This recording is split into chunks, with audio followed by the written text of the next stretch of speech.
नमस्कार दोस्तों, myself Pragya and you all are listening me on EduForum Academy's YouTube channel. In this session, we will discuss about detailed analysis of today's The Hindu newspaper. Okay, so let's start.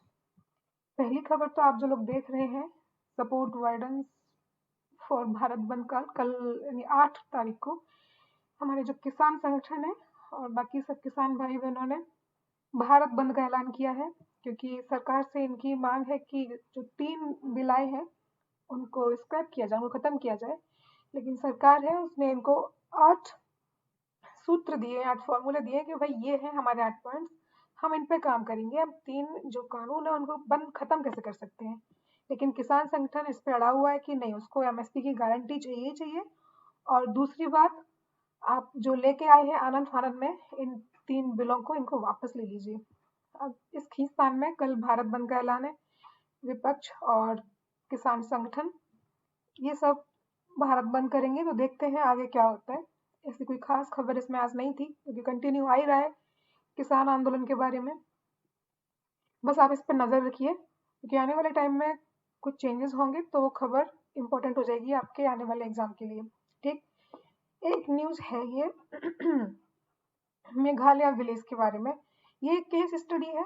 इसमें बताया गया है कि मेघालय यानी जब मेघालय में है Jaintia hills, गारो खासी जयंतिया जो हिल्स है, उसमें जयंतिया हिल का एक गांव है। इस गांव में क्या हुआ था कि पहले बहुत खनन होता था, यहाँ पे अंधाधुंध खनन चलता था। ठीक, उसके बाद हुआ क्या कि एनजीटी ने यहाँ पे 2014 में माइनिंग पे बैन लगा लिया, इस खनन पे। ये खनन इसको बोलते थे red hole mining. Red hole mining क्या होता है कि ये बहुत ही खतरनाक और बहुत ही कठिन खनन प्रोसेस है।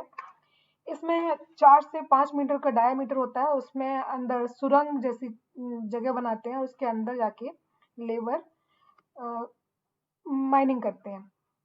तो अब ये हेल्थ पर्पज से उनके जान के लिए भी खतरा है और पर्यावरण के लिए भी ये खतरा था। तो इन चीजों को देखते हुए एनजीटी ने इस पे बैन लगा दिया। एनजीटी के बैन लगाने के बाद क्या सिचुएशन हुई है, इस पे इसमें केस स्टडी की गई है कि बैन लगाने के बाद वहां पे पहले खैर यहाँ पे बहुत सारे जो रोजगार का जरिया हुआ करता था, ये लगभग 60,000 कोल माइंस थी और 360 गांव में, तो कई सारे लोगों को रोजगार मिला हुआ था। लेकिन जब से बैन लगाया हुआ है उसके बाद यहाँ पे जो लेबर है वो क्या कर रही है, इस ये जगह जो माइनिंग करते करते ये जगह एक तो एसिडिक हो गई, इनफर्टाइल हो गई। ठीक, और अब इस जगह को फिर से उपजाऊ बनाया जा रहा है लेबर को लगा के, और वापस से यहाँ पे खेती की जाएगी, गार्डनिंग की जाएगी। यहाँ के जो लोकल एक तरह से जो खाप पंचायत है हरियाणा में, सुनी है आपने, ऐसे यहाँ पे होते हैं विलेज दरबार।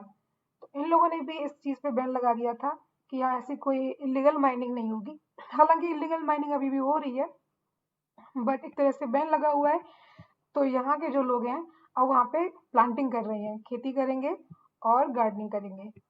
तो इस एरिया का डेवलपमेंट हुआ है एनजीटी के बैन लगाने के बाद। तो इस चीज पे एक न्यूज थी मेघालय विलेज के बारे में।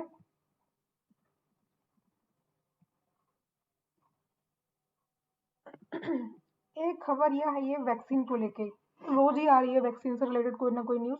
तो इसमें क्या दिया गया है कि अभी आपने अनिल विज का नाम सुना होगा, हरियाणा के हेल्थ मिनिस्टर का। ये एज ए वॉलंटियर आए थे अपने आप पे टेस्ट कराने, तो भाई ये हो गए कोरोना पॉजिटिव। भारत बायोटेक जो थी कोवैक्सीन बना रही है, इसमें ट्रायल चल रहा है अभी। तो लगभग इसके 1/3 या 2/3 वॉलंटियर हैं वो इन्फेक्टेड हो चुके हैं, और टोटल जो नंबर है वो है 130। ये संभावना है कि 130 लोग लगभग होंगे। अब इनका कहना यह है कि ऐसा कुछ बहुत ज्यादा खतरे वाली बात नहीं है, और ये हमारे जो ट्रायल है उससे इन्फेक्टेड नहीं हुए हैं। ठीक, ये इन्फेक्शन, इनको जो पॉजिटिविटी है वो कहीं और से भी आ सकती है। ये जरूरी नहीं है कि हमारा जो ट्रायल है उससे इनको हुआ हो। और ऐसा सिर्फ हमारे साथ ही नहीं हुआ है, ऐसी जितनी भी अब तक वैक्सीन बनी है और जहाँ जहाँ वॉलंटियर्स पे टेस्ट किया गया है उन सब में ही जो कुछ ना कुछ पॉजिटिव केस निकले हैं। जैसे कि फाइजर है, उसमें 170 केस पॉजिटिव निकले थे। इन इन वैक्सीन के ट्रायल के लिए क्या चाहिए होता है, एक तो इसने जो भारत बायोटेक है इसका कहना है कि हमें एक तो काफी लंबी प्रोसेस है इसको जो ट्रायल की, इतनी आसानी से उसका रिजल्ट नहीं आता है। लगभग एक पूरा महीना चाहिए होगा, 1.5 महीना। और इसके लिए अभी हमें और ज़्यादा पार्टिसिपेंट्स की ज़रूरत है। इसके लिए हमें जो वॉलंटियर्स हैं और ज़्यादा चाहिए। और साथ ही इसमें एक खबर ये है कि SII serum institute of India है, वो पहली ऐसी देशी कंपनी बन गई है जिसने DCGI के सामने ये डिमांड रखी है कि जो कोविशील्ड है, ऑक्सफोर्ड कोविड-19 वैक्सीन जो है, उसको इमरजेंसी यूज अथॉराइजेशन के लिए उसको योग्य करार दिया जाए। जैसे कि उस दिन हम बात कर रहे थे इमरजेंसी यूज ऑथराइजेशन की, कि जब पैंडेमिक सिचुएशन है और हेल्थ इमरजेंसी की बात चल रही है, जैसे कोरोना में अभी एक तरह से इमरजेंसी ही है, तो इस केस में क्या होता है कि ज़रूरी नहीं कि आप सारे ट्रायल्स करिए या फिर आपके पास सारे सर्टिफिकेट हो उसको पास करने के लिए, बिना सारे आपके ट्रायल्स हुए भी, या बिना सारे वॉलंटियर्स जितने आपने मानक तय कर रखे हैं 80,000 90,000 पॉपुलेशन पे, अगर ऐसा नहीं हो पाता उससे पहले भी उनका जो वैक्सीन है जो उसको हम मार्केट में रिलीज कर सकते हैं। तो इसने ऐसा DCGI के सामने रखा है, drug controller general of India के सामने। ये पहली ऐसी इंडियन कंपनी बनी है। इससे पहले अभी आपका उस दिन आया था कि फाइजर, इसको फाइजर बोलते हैं, ये जो ब्रिटेन की है वैक्सीन, उसने भी अप्लाई किया है कि वो बहरीन में और यूके में उन्होंने अपनी जो वैक्सीन है उसको रिलीज किया हुआ है। कोशिश कर रहे हैं कि वो इंडिया में भी अपने इस वैक्सीन को रिलीज करें, चाहे वो EUA के बेस पे ही क्यों ना हो, क्योंकि अभी बाकी जगह खतरा बढ़ा हुआ है, इंडिया में भी खतरा बढ़ा हुआ है। इंडिया में हम टॉप टॉप पोस्ट पे पहुंच गए हैं इन्फेक्शन की जो नंबरिंग है उस पे। इसलिए अभी इमरजेंसी की हालत है, तो इसका सीरम इंस्टीट्यूट ऑफ इंडिया का कहना है कि आप हमारी जो कोविशील्ड है उसको आप अलाउ करिए, और जो फाइजर है उसको भी आप लेके आइए। देखते हैं अभी फाइजर जो इंडिया में आएगी तो उसके पहले इंडिया ट्रायल करेगा या नहीं करेगा, ये आने वाला वक्त बताएगा। और अभी और भी वैक्सीन आने वाली है। चाइना ने भी अपनी वैक्सीन रिलीज कर दी है, उसके यहाँ मिलियन में लोगों पे ट्रायल किए जा चुके हैं उस वैक्सीन के, और वर्ल्ड वाइड उस वैक्सीन को अब वो सेल करेगा। इंडिया की तरफ नज़र इसलिए रहती है क्योंकि इंडिया अगर एक्सपोर्ट करेगा कहीं से तो वो नंबर बहुत ज़्यादा हाई होगा, तो इससे देश बहुत प्रॉफिट में रहेंगे। और अगर इंडिया ने अपनी बना ली तो वो सस्ते दामों पे वैक्सीन को बेचेगा, इसलिए इंडिया की तरफ सबकी नज़र है। इंडिया बहुत महत्वपूर्ण हो जाता है ऐसे केस में। आगे देखते हैं कौन सी न्यूज़ इंपॉर्टेंट है। सिटी स्पेसिफिक खबर जो होती है वो इंपॉर्टेंट ज़्यादा नहीं होती हैं, उनको हम इसलिए छोड़ते हैं। कोई भी पॉलिटिकल न्यूज़ है, किसने किसको क्या बयानबाजी, क्या डायलॉग मारा, वो सब इम्पोर्टेंट नहीं होता है। हाँ, एक खबर ये इम्पोर्टेंट आई है। एक्चुअली खबर इम्पोर्टेंट इसलिए बन जाती है क्योंकि इसमें NGT का भी रोल है और एलिफेंट कॉरिडोर्स के बारे में है, और साथ ही साथ इंडियन एलिफेंट है वो एंडेंजर्ड सिचुएशन में है इंडिया में, तो उनके संरक्षण के लिए जो प्लानिंग की जाती है इसलिए ये थोड़ा इम्पोर्टेंट बन जाता है। क्या है इसमें, आइए देखते हैं कि जो NGT है, नेशनल ग्रीन ट्रिब्यूनल, इसने 14 identified elephant corridors for providing stress free migration, इनको उड़ीसा सरकार को बोला है कि एक एक्शन प्लान तैयार करिए 3 महीने में, जो कि 14 कॉरिडोर्स बनाए हैं वहाँ पे हाथियों के, भारतीय हाथी, इंडियन एलिफेंट के लिए, ताकि जो स्टेट के अंदर जो एलिफेंट है वो एक जगह से दूसरी जगह माइग्रेट कर जाए, उन्हें प्रॉब्लम ना हो, उनका जो हैबिटेट है वो डिस्टर्ब ना हो। ठीक है, तो इनके साथ प्रॉब्लम ये है कि जो हैबिटेट बनाए जाते हैं इनके रहने के लिए, वो वहाँ पे इलीगली कुछ ना कुछ बिजनेस काम या फिर कुछ शहरी लोग आके रहने लगते हैं। अब इन लोगों को किसी भी तरह की एक्टिविटी की अनुमति नहीं दी जानी चाहिए जहाँ पे ये एनिमल हैबिटाट हो, एलिफेंट हैबिटाट हो वहाँ पर। तो उसी के लिए ये न्यूज़ थी। और इसमें मैं आपको बता दूं, जो इंडियन एलिफेंट के बारे में थोड़ी जानकारी दे देती हूँ कि इंडियन एलिफेंट जो है उसको वाइल्ड लाइफ प्रोटेक्शन एक्ट जो 1972 में बना है इंडिया का, वो कहता है कि इस तरह की किसी भी स्पीसीज को अगर आप इलीगल हंटिंग करोगे, मतलब शिकार करोगे, तो उस पर आपको 25,000 रुपए का फाइन देना पड़ सकता है या फिर जेल भी हो सकती है। और इसके अलावा भी इंडियन एलिफेंट्स जो है आपका साइट्स कन्वेंशन होता है ना, convention on international trade in endangered species of wild fauna and flora, उसकी सूची 1 अपेंडिक्स 1 में लिस्टेड है। इसको आप डिटेल में पढ़िएगा, अपेंडिक्स 1, अपेंडिक्स 2, अपेंडिक्स 3 इस तरह से होती हैं। इसमें कैटेगराइज किया गया है अलग अलग स्पीसीज को। वो कितनी वल्नरेबल है उस हिसाब से। तो इसमें इंडियन एलिफेंट है, उसको एंडेंजर्ड स्पीसीज में काउंट किया जाता है। तो इसको अपेंडिक्स 1 में रखा गया है साइट्स की। तो ये क्या कहता है, ये कहता है कि किसी भी तरह का कमर्शियल इंटरनेशनल ट्रेड इनका नहीं होगा, हर तरह के इनके ट्रेड पे, इंटरनेशनल ट्रेड पे बैन लगेगा। इसलिए इंडियन एलिफेंट और ज़्यादा इंपॉर्टेंट हो जाता है, क्योंकि एंडेंजर्ड है, खतरे में है, तो इसका संरक्षण किया जा रहा है। आइए देखते हैं आगे क्या है। ये हल्की फुल्की खबरें हैं, जैसे कि अभी 10 दिसंबर को ह्यूमन राइट डे हम लोग सेलिब्रेट करेंगे। तो ये स्टूडेंट्स के लिए है कि स्टूडेंट्स पढ़ाई लिखाई करते हैं, तो इनके साथ इसको ये भी देखना चाहिए कि ह्यूमन राइट का वायलेशन उसके आसपास तो नहीं हो रहा। बहुत सारे स्टूडेंट्स पढ़ते हैं साथ में, उनके जात पात धर्म का बहुत सारा भेदभाव रहता है। तो स्टूडेंट्स होने के नाते आप सबको ये चीज़ नोटिस करनी चाहिए कि आपके क्लास में, आपके आसपास के एरिया में कहीं ऐसी कोई घटना तो नहीं घट रही है, कास्ट डिस्क्रिमिनेशन तो नहीं हो रहा है, उसकी बेस पर रेप नहीं हो रहा है, पुलिस टॉर्चर तो नहीं कर रही है। ये सब ह्यूमन राइट वायलेशन में आ रहा है, तो आपको इन सबको भी नोटिस करना चाहिए एक छात्र होने के नाते।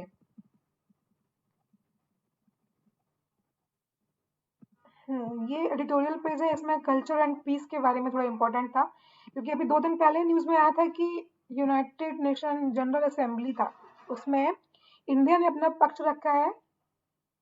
किस लिए रखा है, क्योंकि भाई इन्होंने क्या किया था, जो यूनाइटेड नेशन जनरल असेंबली थी, उन्होंने अब्राहमिक रिलीजन है, इस्लाम, क्रिश्चियन और जुडाइज्म, इसको हम जुडाइज्म मतलब यहूदी भी हम इसको बोलते हैं। तो इन 3 धर्मों, इन 3 जो धर्म है, इनके खिलाफ होने वाले क्राइम को उन्होंने टारगेट करके मेंशन किया था कि इनके खिलाफ होने वाला कोई भी क्राइम है उसको स्वीकार नहीं किया जाएगा, इस टाइप से।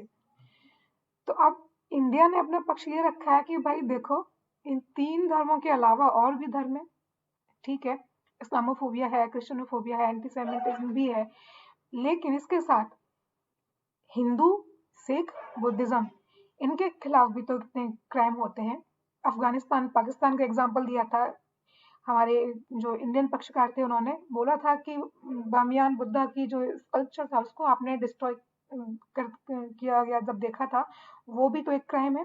उसके अलावा अफगानिस्तान में सिखों पर हमला हुआ, कई सारे सिख उसमें पूजा करते हुए मारे गए गुरुद्वारे में, वो भी एक तरह से क्राइम ही है।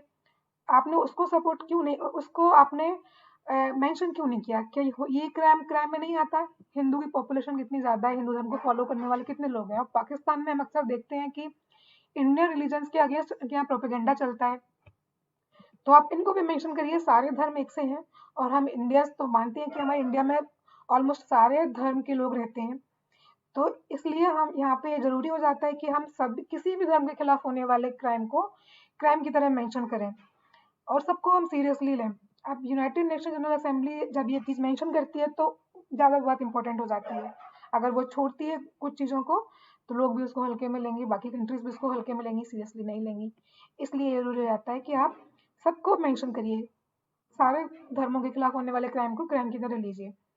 और इंडिया का कंसर्न ये भी है कि इंडिया बात कर रहा है कि क्लैश ऑफ सिविलाइजेशन को रोकने के लिए एक हमने UNAOC ये बनाया हुआ था 2005 में। UNAOC का मतलब है United Nation Alliance of Civilization. इसमें क्या था, किसी भी तरह का जो सभ्यताएं हैं, अलग अलग सभ्यताएं हैं जो विकसित हो रही हैं प्राचीन काल से, उनमें आपस में किसी भी तरह का क्लैश ना हो, इनको रोकने के लिए बॉडी बनाई गई थी 2005 में, जो कि जिसका महत्व धीरे धीरे देख रहे हैं कमी हो रहा है। और इंडिया ने अपना पक्ष रख तो दिया है, लेकिन इंडिया के साथ समस्या ये है कि सिटीजनशिप अमेंडमेंट एक्ट जो आया था, उसमें इंडिया ने क्या किया है, इंडिया ने जो धर्म के हिसाब से लोगों को नागरिकता देने का उसमें एक पॉइंट रखा है, जिस पे बहुत ज्यादा बवाल हुआ था, सबने देखा था। तो उसमें मुस्लिम्स को छोड़ के बाकी जो ग्रुप हैं, रिलीजन्स हैं, उनको नागरिकता देने का जो प्रायोरिटी इंडिया ने सेट की थी, फास्ट ट्रैक सिटीजनशिप प्रोवाइड की जाएगी, इस टाइप से उसमें कहा, मेंशन किया गया है। तो भाई इंडिया अगर सर्वधर्म समभाव की बात करता है, तो कहीं ना कहीं ये भी इंडिया कहने लायक हालत में नहीं है। और इंडिया में अभी ये भी चल रहा है कि इंटरफेथ मैरिज नहीं हो सकती, जैसा कि आप जानते हैं, अभी यूपी में ऑर्डिनेंस आया है 10 साल की सजा हो जाएगी इंटरफेथ मैरिज होने पर, क्योंकि उसमें आप जबरन धर्मांतरण का एक मुद्दा भी उठ जाता है। तो जब इस तरह की घटनाएं इंडिया में हो रही हैं, तो फिर भाई हम कैसे ये साबित कर सकते हैं कि हम सब धर्मों को लेके बात करते हैं। नहीं, ये चीज इंडिया कहीं ना कहीं अपने इसमें यहाँ पे नेगेटिव हो रहा है। एक ये लेबर कोड के बारे में आया है। लेबर कोड के बारे में क्या कहा गया है कि हमारे जो लेबर मिनिस्टर थे उन्होंने बोला है कि जो न्यू लेबर कोड है वो एम्प्लॉयमेंट देगा लेबर्स को और सिक्योरिटी देगा। एम्प्लॉयमेंट के साथ साथ उनके बेसिक राइट को सिक्योर करेगा, जिससे जो ईज ऑफ डूइंग जो सिचुएशन है वो अच्छी हो जाएगी, प्लस लेबर्स की सिचुएशन भी, वर्कर्स की सिचुएशन भी अच्छी होगी। लेकिन इसमें बहुत सारे ऐसे लूप होल्स हैं। लूप होल्स क्या है, चलिए देख लेते हैं इससे। कि लेबर कोड में जो बेनिफिशियरी है वो लगभग 20% ही है। बाकी 80% असंगठित क्षेत्र में काम करने वाले लेबर हैं वो इससे बाहर रखे गए हैं। तो ये सबसे बड़ा मुद्दा बन जाता है कि बाकी 80% जो लेबर है आप उसको लेबर में काउंट नहीं करेंगे, तो फिर आप सबको सारे मजदूरों को सिक्योरिटी देने की बात, यूनिवर्सल सिक्योरिटी देने की बात आप कैसे कर सकते हैं? ठीक। और आप इसमें क्या करेंगे, एम्प्लॉयज स्टेट इंश्योरेंस भी देंगे, प्रोविजन फंड भी देंगे। अब जब ये सब चीजें आ जाती हैं तो जो 80% इनफॉर्मल सेक्टर है वो कहीं ना कहीं छूट रहा है। और इसके अलावा भी ये जो 20% के लिए नियम आपने बनाया है, 2016 में 2.1 करोड़ वर्कर्स इसमें कवर थे और 2019 तक इसमें 3.6 करोड़ वर्कर्स कवर है। अब चूंकि WHO कहता है कि 100 डॉक्टर होने चाहिए 1 लाख बेनिफिशियरीज पे, जबकि इंडिया में हालत क्या है, सिर्फ 6 डॉक्टर है। और जबकि ये जो नंबर है वर्कर का ये अभी कंटिन्यू बढ़ता जा रहा है। लेबर में, संगठित क्षेत्र में जो लेबर की संख्या है वो लगातार बढ़ रही है। तो जो आप हेल्थ सिक्योरिटी दोगे वो कैसे दोगे? आपके पास डिस्पेंसरी नहीं है, आपके पास इंफ्रास्ट्रक्चर नहीं है, प्लस आपके पास प्रॉपर जो हॉस्पिटल है वो भी नहीं है, डॉक्टर्स भी नहीं है, पैरामेडिकल स्ट्रेंथ है आपकी वो भी कमजोर है, रिसोर्स आपके पास बहुत कमजोर है। तो इन सब चीज़ों को लेके आप कैसे इनको यूनिवर्सल हेल्थ कवरेज दे पाएंगे और यूनिवर्सल सिक्योरिटी दे पाएंगे? ये सब चीज़ें आपकी बहुत ज़्यादा नेगेटिव हो जाती हैं। और दूसरा जो आपका ESI है, एम्प्लॉयमेंट स्टेट इंश्योरेंस, ये क्या करता है इस इंश्योरेंस में? ये लोग देखते हैं कि इंडस्ट्रियल ग्रोथ आखिर कैसी हो रही है। ये इंडस्ट्रियल ग्रोथ का एक मैप होता है, उसके अकॉर्डिंग काम करते हैं, उसके अकॉर्डिंग कवरेज देते हैं। अब चूंकि कर्नाटक और तमिलनाडु में 20% लोग इससे जो पूरी आबादी है उसका 20% फायदे में है। अब जब बिहार में ये हालत देखते हैं तो बिहार में ओनली 0.7% लोग इसमें कवर होते हैं। तो बिहार तो ऑलमोस्ट बहुत ज्यादा डाउन हुआ पड़ा है। अब उसके लिए क्या करेंगे? अब बिहार के साथ सिचुएशन ये है कि यहाँ पे कुछ पॉलिटिकल विल भी बहुत कम है। जब असेंबली इलेक्शन होते हैं तो चीजें अचानक से बहुत ज्यादा उफान मारती हैं, लेकिन बाद में फॉल्स एंड फेक प्रोमिस किए जाते हैं तो बाद में कुछ होता नहीं है। ये लोग बात करते हैं कि हम आपको जॉब देंगे, हम आपको जॉब प्रोवाइड करेंगे, लेकिन ये नहीं बोलते कि जो जॉब ऑलरेडी मिली है उनका रेगुलेशन करेंगे ठीक से, वो परमानेंट है कि नहीं है, आपको कब निकाल के बाहर कर दिया जाए, कोई रेगुलेटरी अथॉरिटी उसके लिए काम नहीं करती है। तो जॉब देने से पहले आप ये जो एक काम ये भी है इसको भी कर लीजिए कि जो जॉब है उसका रेगुलेशन भी कर लीजिए।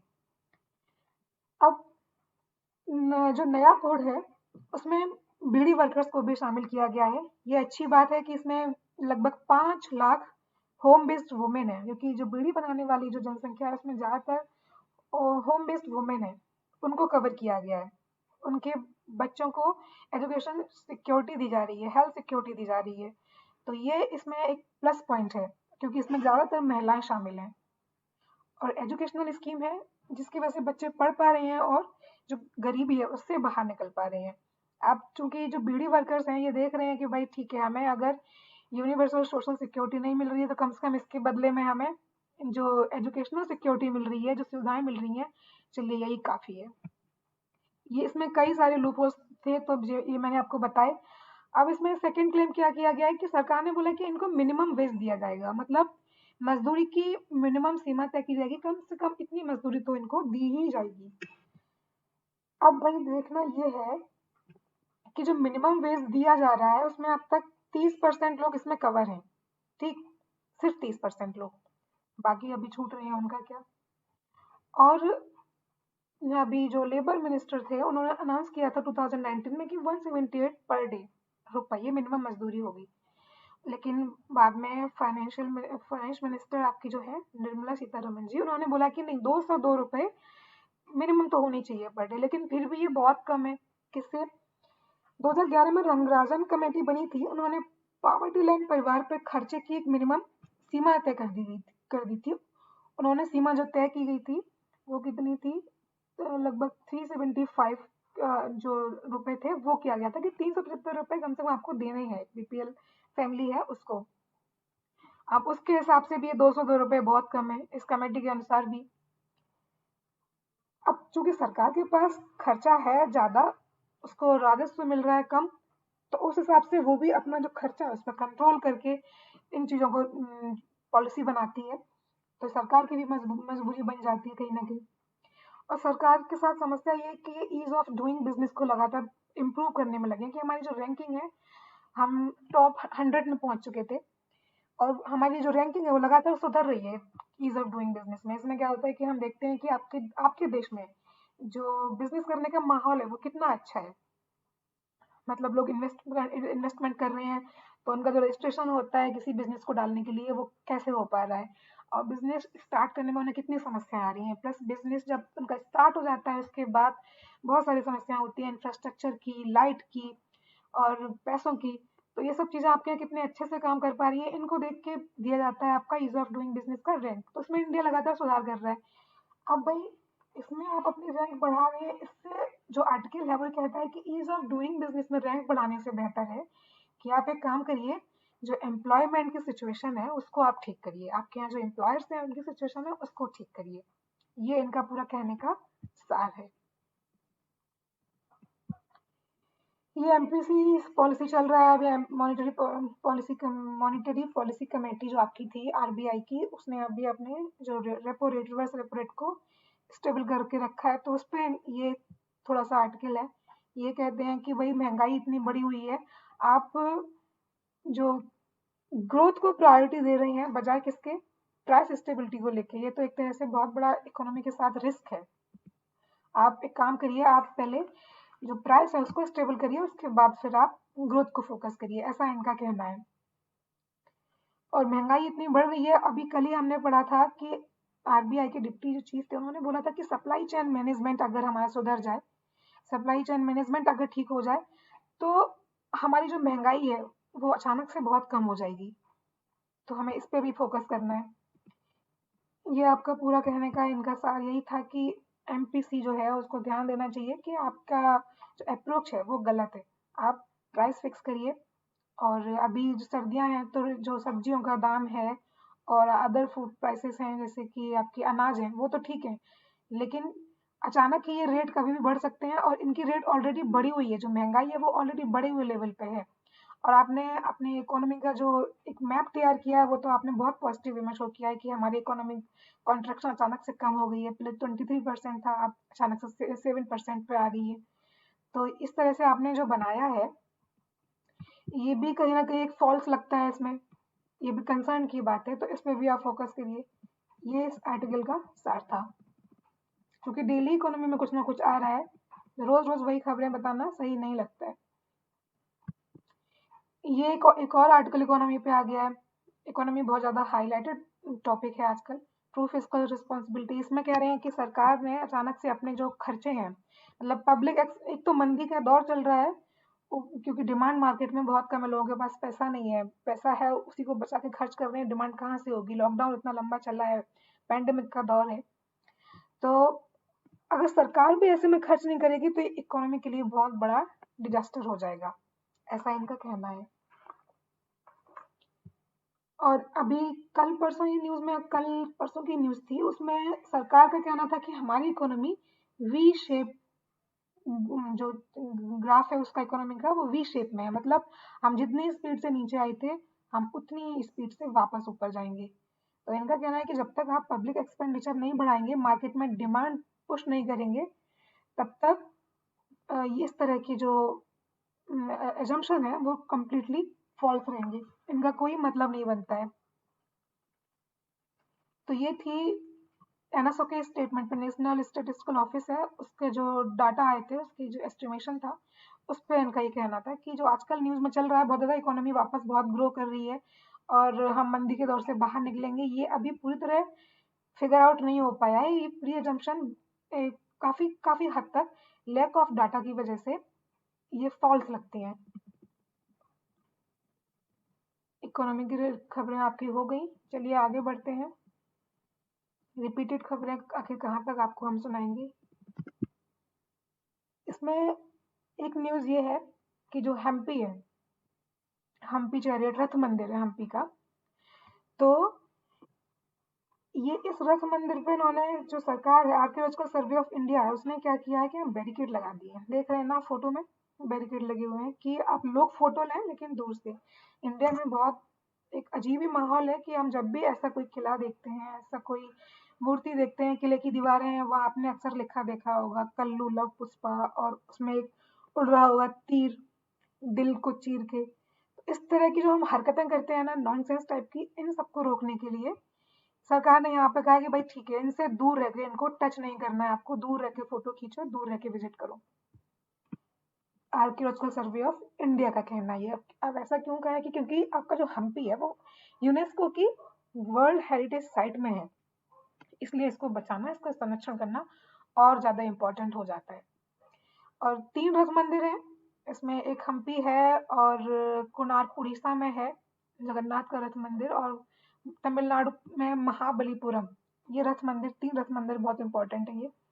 और इसमें हम्पी में जो रथ मंदिर है वो गरुड़ देवता का है, हालांकि इसमें गरुड़ की मूर्ति मिसिंग है, लेकिन फिर भी इसके जो आर्किटेक्ट है वो बहुत खूबसूरत है, ये देखने लायक है। और इसको संरक्षण देने के लिए, क्योंकि इसका जो आर्किटेक्ट स्किल है, इसको देखने के लिए ही इसको हेरिटेज साइट में रखा गया है। और ये किस काल का बना हुआ है ये भी जानना जरूरी हो जाता है कि इतना पुराना बना हुआ है ये। जो विजयनगर साम्राज्य था 14वीं से 17वीं सेंचुरी के बीच में, उस दौरान उस समय का ये रथ मंदिर बना हुआ है, तो इसलिए इसका संरक्षण करना बहुत ज्यादा अनिवार्य हो जाता है। और जनता बिहेव करती है बिल्कुल ही इररिस्पॉन्सिबल तरीके से, तो बैरिकेड लगाना बहुत जरूरी था, मच नीडेड था। आगे देखते हैं क्या है न्यूज में। Navy wants to join in, navy को भी जहाज चाहिए, multi role carrier based fighter चाहिए, तो इंडियन एयरफोर्स के 114 फाइटर आने वाले हैं, तो नेवी का कहना है कि इसमें हमारी भी जो, हमें भी फाइटर प्लेन चाहिए, उनको भी शामिल कर लिया जाए। ये तो खास इम्पोर्टेंट ऐसा नहीं था। Government to promote AYUSH export, AYUSH मंत्रालय पता है ना आप सबको, आयुष मंत्रालय बना हुआ है कि इसमें आयुर्वेद, योगा, नेचुरोपैथी, यूनानी, सिद्धा, होम्योपैथी, ये सब दवाइयाँ इसमें होती है, इन सब दवाइयों की रिसर्च की जाती है, इनको प्रमोट किया जाता है। जैसे कि अभी कोरोना काल में आप सब देख रहे हैं कि जो कोरोना को कंट्रोल करने की जो प्राइमरी मेडिसिन है वो क्या है, काढ़ा। उसके अलावा आती है आयुर्वेदिक दवाइयाँ, जड़ी बूटियाँ, उसके बाद आती हैं आपकी होम्योपैथिक।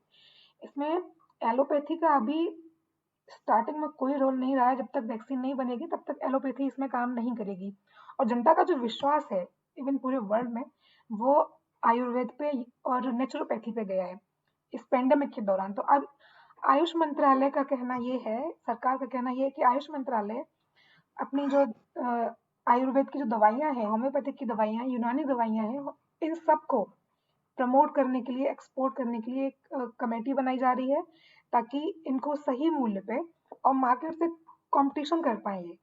इस तरीके से इनका मूल्य निर्धारित किया जाएगा और इनको कोशिश की जाएगी ज़्यादा से ज़्यादा एक्सपोर्ट करने की, क्योंकि अभी पूरे दुनिया में इन्हीं चीज़ों की डिमांड है, इन्हीं दवाइयों की डिमांड है। कोरोना ने साबित कर दिया है कि हम कितना भी आगे चले जाएं, लेकिन हम अपनी जड़ों से अलग नहीं हट सकते। आयुर्वेद, होम्योपैथी, यूनानी, नेचुरोपैथी, ये सब हमारी बेसिक चीज़ें हैं, इनसे हम भाग नहीं सकते। कहीं ना कहीं जब हम हथियार डाल देती हैं बाकी चीज़ें, तो यही काम आती हैं।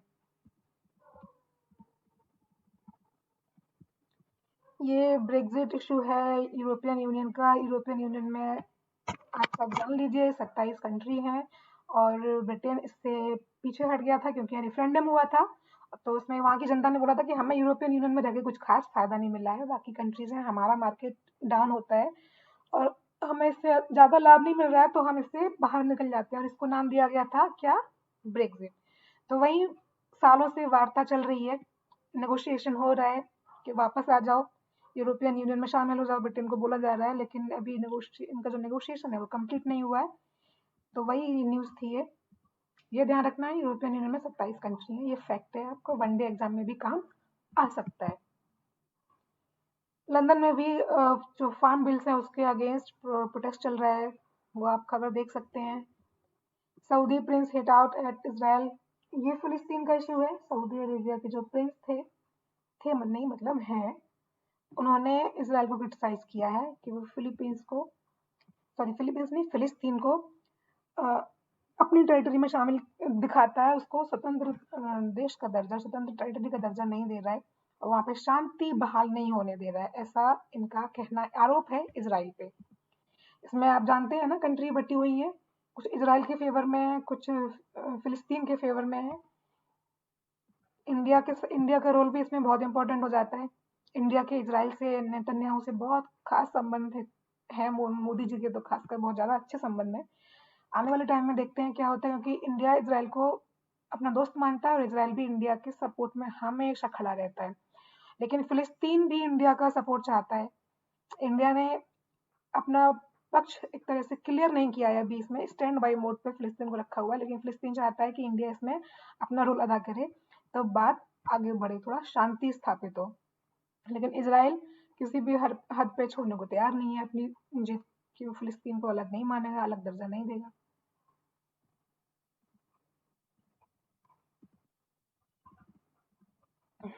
ये खबर, ये न्यूज़ ज़्यादा इम्पोर्टेंट नहीं है।